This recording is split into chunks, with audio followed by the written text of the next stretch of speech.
Something happened inside the NASCAR garage that nobody wants to say out loud. Not the drivers. Not the crew chiefs.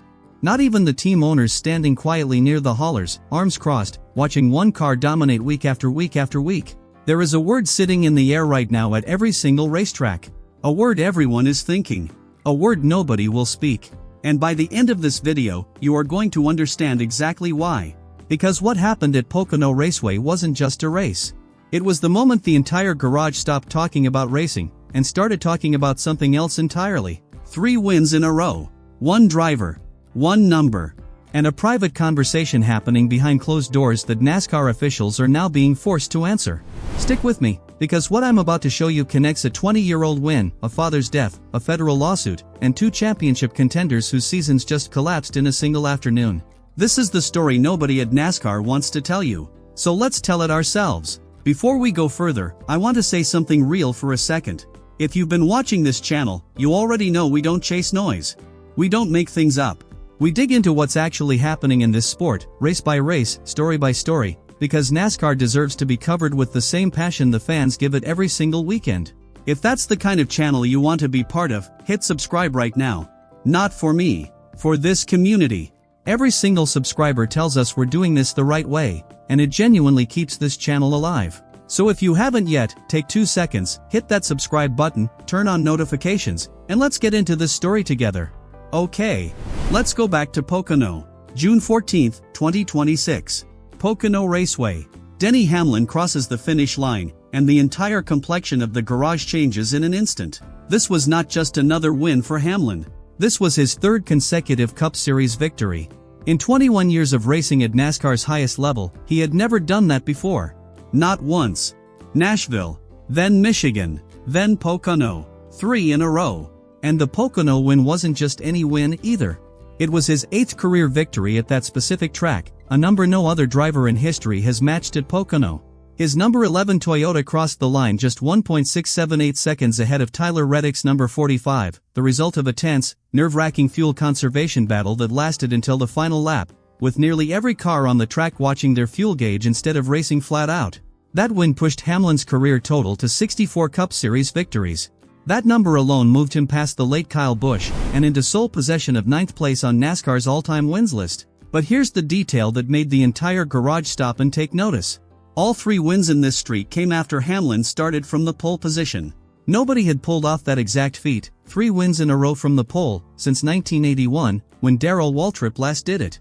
That puts Hamlin in a group with Waltrip, Bobby Allison, and Richard Petty. 3 legends. 3 Hall of Famers. Hamlin's car passed post-race inspection. No issues. The win was made official. But here's where the story takes its first turn. 6 other cars did not get to simply pack up and go home. 6 cars were pulled aside and sent to NASCAR's Research and Development Center in Concord, North Carolina, for deeper inspection. Kyle Larson, Daniel Suarez, Ryan Blaney, Chris Buescher, John Hunter Nemechek, and Tyler Reddick. Now, to be fair, NASCAR pulls cars for extra inspection routinely. It happens throughout the season, and on its own, it doesn't mean anything was done wrong. But the timing. The names on that list. The fact that it happened the exact week a 3-win streak rewrote the championship picture. That was enough to keep the garage talking long after the haulers had already left the property. And the standings tell their own version of this story. Tyler Reddick walked into Pocono with a 51-point lead at the top of the standings. He walked out with 19. The narrowest gap between first and second all season long, with 10 races remaining before the 16-driver playoff field locks in for good. Reddick didn't hide how he felt afterward. "It's a bummer, man," he said. "If the 11 wasn't the winner, you could consider this a good day. I know we finished second. Scoring the points we did just didn't get the job done." He also pointed to a late race scare, a tire going down on a restart, as something that cost him valuable time on track. And that's when the conversation moved away from the race results entirely. Word began to circulate. Multiple drivers and team officials were going straight to NASCAR. Not through interviews.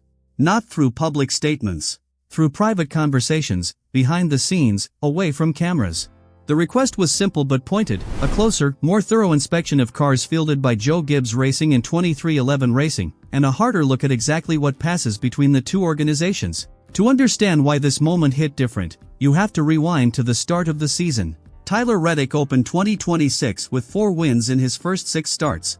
At Darlington, his car suffered an alternator failure, needed a battery swap mid-race, and even lost cooling in his suit. And he still found a way to win.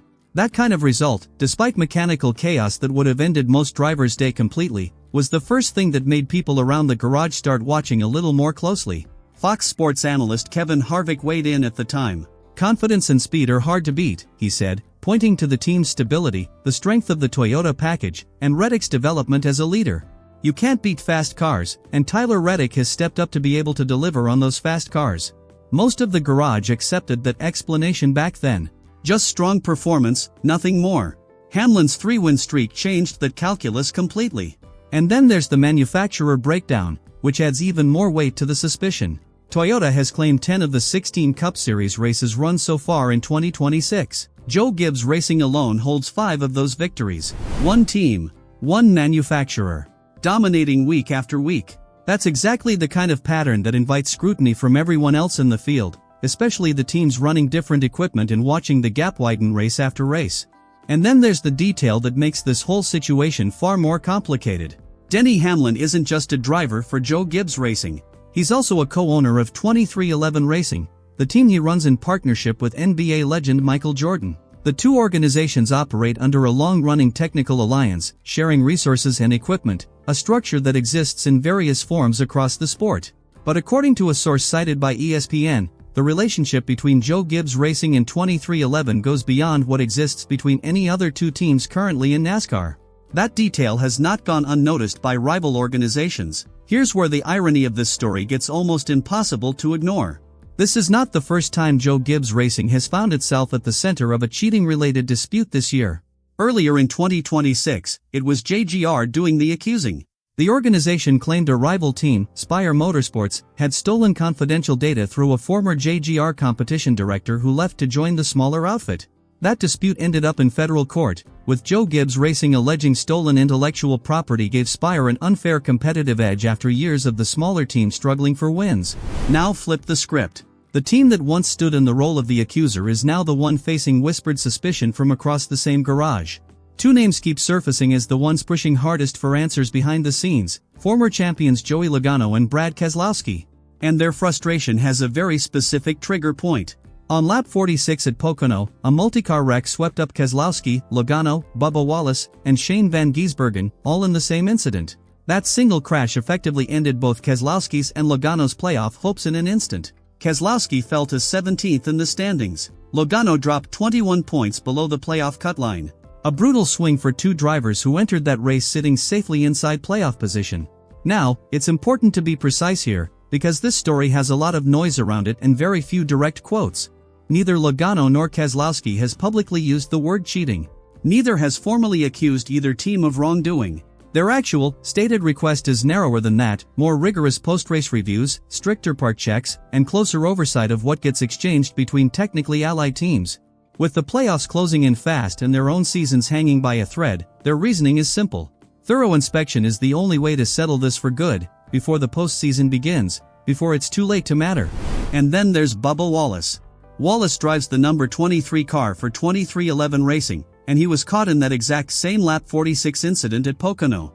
Wallace has built a reputation in this sport for speaking openly about almost everything. He rarely holds back. On this particular topic, though, he has gone unusually quiet. One veteran member of the garage noted that this silence is completely out of character for him.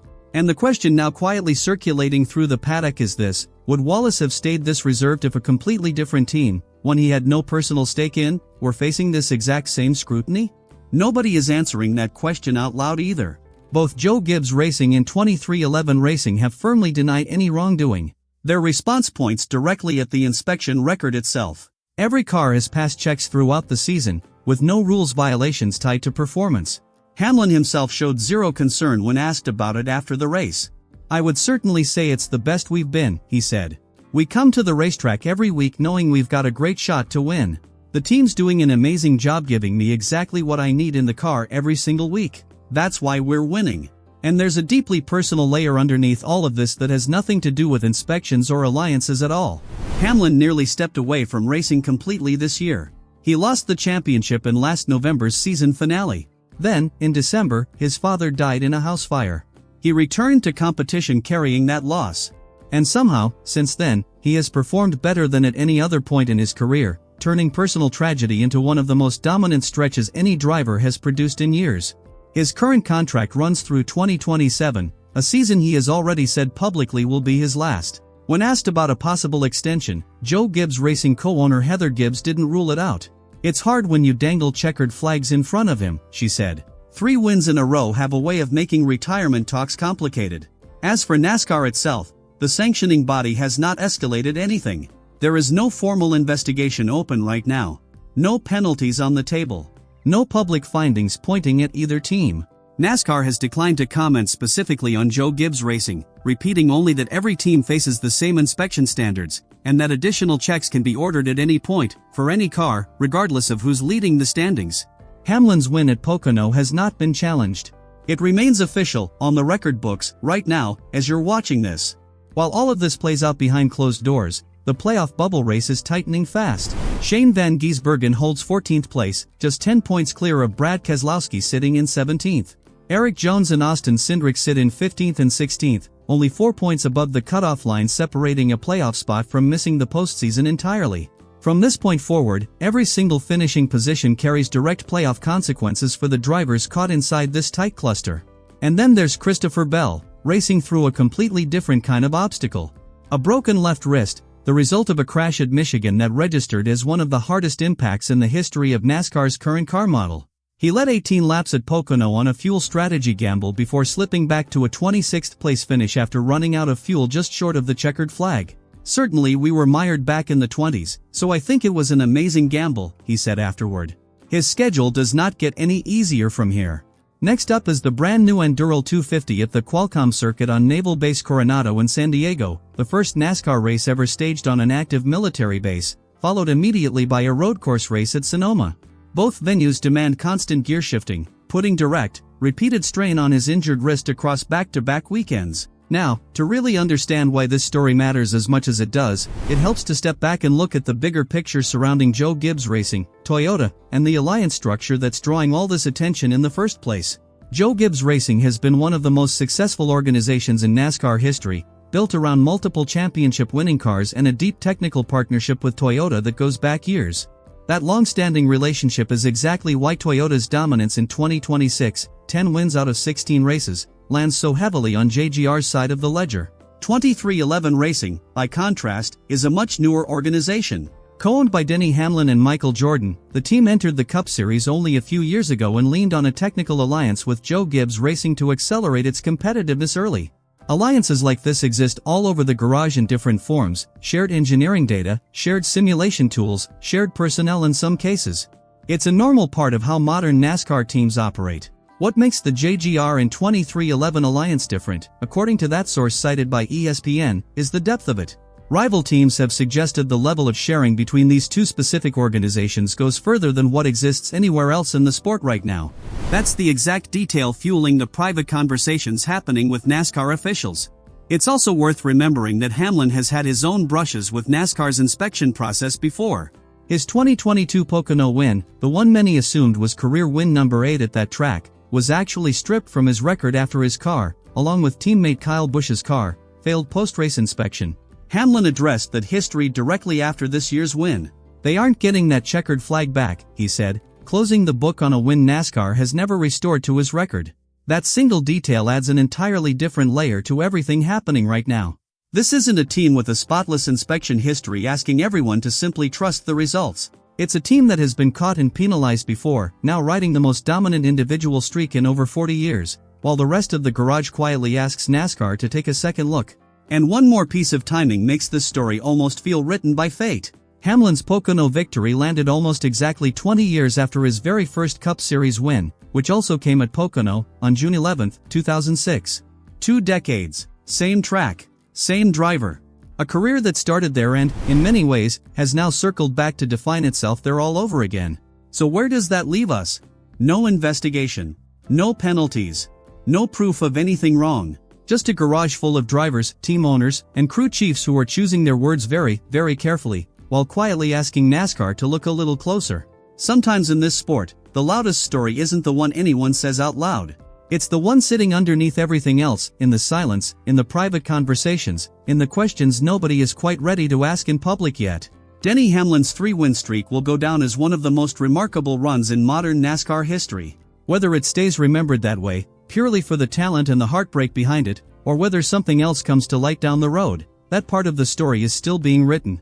If this video helped you understand what's really happening behind the scenes in the garage right now, that means everything to us here at NASCAR Report Today. We're a small channel telling these stories the right way, with the details that actually matter, and honestly, we can only keep doing that because of you. So if you haven't already, please hit that subscribe button right now. It genuinely makes a difference for this channel, and it helps us keep bringing you the stories NASCAR isn't saying out loud. Drop a comment below and let us know what you think is really going on between these two teams. Is this just elite performance, or is something else going on behind the curtain? Like this video if you want more deep dives like this one, and we'll see you in the next video. This has been NASCAR Report Today. Thanks for watching.